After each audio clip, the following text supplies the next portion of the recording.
and imports.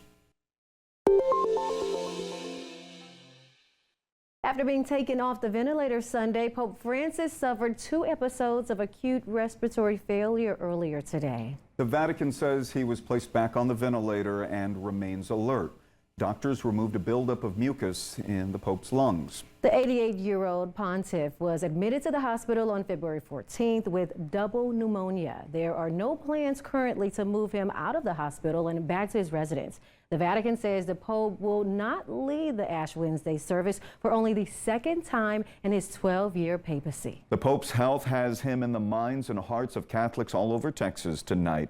If anything should happen to him, a Texan in the Vatican would have to step up to the plate on an interim level. Our Blessing Iwuchukwu spoke to members of the North Texas Catholic community about the man who was their bishop for nearly a decade before he got a call from Pope Francis.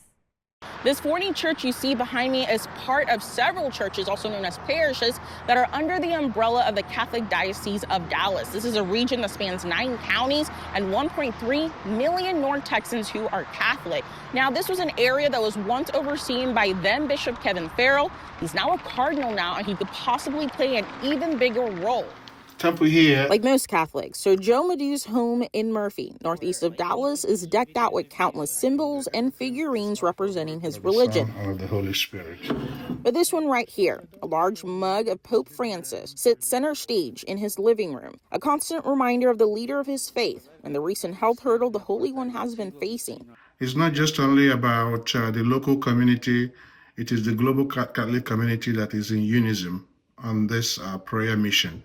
And I think we are seeing recovery, and we are also at peace with whatever is the will of God. Madu has been a member of St. Joseph Catholic Parish in Richardson for several decades. He's also part of the Knights of Columbus. Within that span, he became familiar with the then Bishop of the Catholic Diocese of Dallas, Kevin Farrell. So did his buddy Chukwemeka Okonkwo, who has worshipped at St. Rita's Catholic Community Church in Dallas for several decades as well. When he came here, he was very inclusive, very, very welcoming to everybody. As a bishop of the Catholic Diocese of Dallas, Farrell oversaw more than 1 million Catholics in North Texas. This was his job for nearly a decade, until a higher calling came from the Holy One. It's almost like the best thing in Rome was groomed in Texas. A very stout administrator took care of the vineyard as a good shepherd. Since 2016, when he left for Rome as a cardinal, and again became the Chamberlain of the Pontifica. Pope Francis asked Farrell to be head of a new department. Now, being in that role could come with a huge responsibility. He is really